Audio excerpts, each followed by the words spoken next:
en donnant de l'argent aux patrons, en faisant des exonérations, plus de cotisations sociales, plus d'impôts, etc. Bien sûr, vous avez résolu le chômage, tout comme le gouvernement... Ah, il n'y a plus d'impôts, il n'y a plus de cotisations sociales. Vous avez bien regardé la réalité, il n'y a plus de cotisations, il n'y a plus d'impôts, il n'y a plus de charges. Ah, pour les grands patrons, pratiquement. Non, je crois que c'est pas une blague. Tout à fait. Voilà. Il faut quand même essayer de rester dans un cercle où on arrive à discuter de choses qui sont vérifiables. Parce que si on commence à dire les uns et les autres absolument n'importe quoi sans rapport avec la réalité, là, notre dialogue est le plus difficile. Je voudrais juste que Jean-Pierre Mercier nous dise si, oui ou non, lui appelle à un vote sanction que je qualifierais de gauche. Pas de gauche. Un vote sanction, un vote de colère, et je le revendique, un vote de colère ouvrier. Pas un vote de colère de gauche. Parce qu'aujourd'hui, la gauche et la droite, quand on regarde la politique de Sarkozy, quand on regarde la politique de Hollande, on subit exactement les mêmes attaques. Le chômage explose, on nous fait les poches, exactement comme avant, on paye de plus en plus d'impôts pour avoir de moins en moins de services. Oui, aujourd'hui, ces élections municipales, elles vont avoir un caractère national. Parce que, qu'on ne la fasse pas, n'importe quel maire qui soit de gauche, de droite, de toute façon, il sera étranglé par le gouvernement. Il sera étranglé par la politique de restriction budgétaire, il sera étranglé par le chômage, que sa ville subira, que ses citoyens subiront. Et c'est évident que la solution, elle n'est pas là. La solution, elle est alors c'est nos idées, on est les seuls à les porter, on est les seuls à les défendre.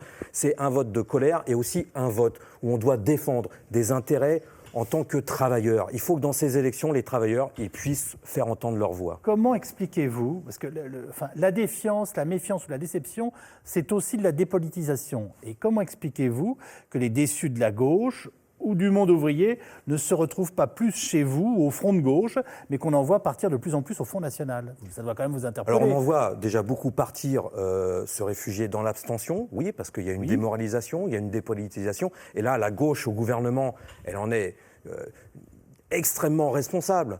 Et bien sûr que les idées réactionnaires, nuisibles, de division qui sont véhiculées par la droite et par l'extrême droite, évidemment qu'aujourd'hui, le Parti socialiste en porte l'entière responsabilité. Quand on entend un ministre de l'Intérieur, Manuel Valls, qui ose se dire socialiste, mais qui arrive à aller chercher dans les poubelles du Front National pour sortir des avalanches xénophobes contre les Roms, c'est-à-dire que là, les vannes sont ouvertes. C'est-à-dire que même, soi-disant, à gauche, on est capable, en tant que responsable politique, de prendre le bouc émissaire. Alors, aujourd'hui, c'est le Rome, hier, c'était le Juif, ou c'était l'Arabe, ou c'était le Noir. Ça, c'est extrêmement facile de faire des voix là-dessus. Franchement, je finis. Non, mais vous finissez pas, vous commencez, vous êtes en ligne en permanence. Ça fait 60 ans que vous racontez des choses pareilles. Écoutez, j'ai pas votre âge, excusez-moi, j'ai pas votre âge. Non, mais vous appartenez à une organisation politique qui a conduit quand même un continent dans les échecs considérables du communisme. Vous continuez maintenant à désespérer absolument, à refuser de voir. Vous êtes dans... Non, monsieur, je vous le dis. Moi, j'ai aucun problème avec ça. Vous êtes à PSA. Si PSA existe aujourd'hui, c'est grâce à ce gouvernement. Vous n'êtes même pas capable de le reconnaître. Si PSA existe aujourd'hui parce que l'action du gouvernement a permis sa recapitalisation. Voilà. Et des gens comme vous, à Goodyear et à autres, amènent les entreprises complètement à se fermer. Votre négativisme, votre radicalité aboutit à ce que nous n'avançons pas. Moi, je suis un réformiste. L'éducation dans ce pays, elle s'est faite doucement avec le réformisme. S'il y a une sécurité sociale, c'est parce qu'il y a eu des réformistes. S'il y a une démocratie dans ce pays et que vous pouvez venir parler ici, c'est parce qu'il y a des réformistes. Moi, je suis un réformiste. Je ne suis pas comme vous un radical, mais simplement nous essayons de changer la vie d'une façon raisonnable, avec l'ensemble de la société. Voilà ce que nous faisons. Alors vous avez bonne raison de vous appuyer sur la colère. Bien sûr que cette colère existe, bien sûr que les difficultés existent, mais ce que vous faites, ce n'est jamais d'aller dans le sens de l'évolution positive de la société. Vous ne faites que rajouter un certain nombre de choses négatives. Vous avez fini votre couplet, là ? Vous avez fini le couplet ? J'ai fini. Là, je vais vous répondre. Merci. Oui, moi, mes camarades, ils sont en train de se faire licencier à PSA. Et quand il y a 800 millions d'argent public qui vont se mettre dans une caisse d'une entreprise à 100% privée, qui continue à licencier, demain, le 14 mars, ça veut dire demain, à l'usine de Poissy, il y a 700 jeunes intérimaires qui vont être licenciés.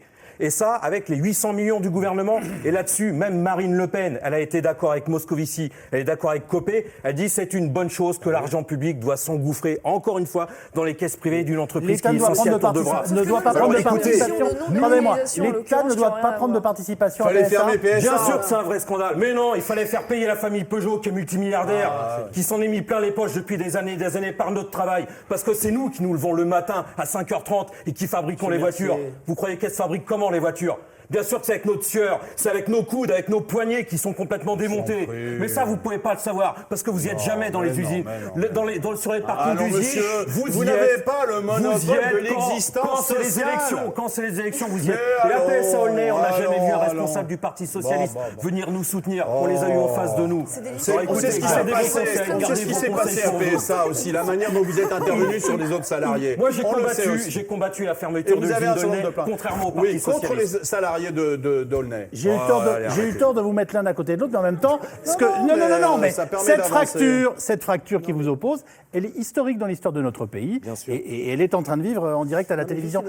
Encore une fois, ni les uns ni les autres n'ont résolu le problème du chômage, n'ont résolu les grands problèmes que le monde du travail aujourd'hui vit, c'est-à-dire le pouvoir d'achat qui est complètement massacré, les emplois d'où nous, on est les victimes des licenciements des grands groupes industriels, banquiers, etc. Ils n'ont pas résolu un seul des problèmes. Et oui, il faut, face au patronat, des mesures contraignantes. Mais les Français n'ont ni les uns ni les autres ne voulaient imposer à la famille Peugeot, par mais exemple. les Français jusqu'ici n'ont jamais épousé vos thèses. Sinon, ils vous auraient porté au pouvoir. Je n'empêche pas qu'ils vous écoutent. Je vous donne une explication. Attendez, je vous fais remarquer. Je vous donne une explication sur cette S'ils sont d'accord. Oui, nous, on a le langage de la vérité. Ça veut dire qu'on ne dit pas voter lutte ouvrière et on s'occupe du reste. Ce qu'on dit aux travailleurs, c'est qu'il va falloir prendre notre sort en main, c'est qu'il va falloir se battre. Parce que les seules fois dans la France, dans l'histoire de France, les seules fois où la vie a changé, c'est en juin 36, c'est en mai 68, quand la classe ouvrière, oui, elle a relevé la tête et puis qu'elle s'est défendue en tant que classe ouvrière. Henri Guénaud. Oui, enfin, en 36, Léon Blum, c'était pas franchement. C'est pas lutte ouvrière. C'était pas lutte ouvrière. Oui, mais c'est la grève qui a obtenu les congés payés. C'est pas Léon Blum. C'était même pas dans son programme électoral. Arrêtez. Je vais faire deux remarques. C'est pas parce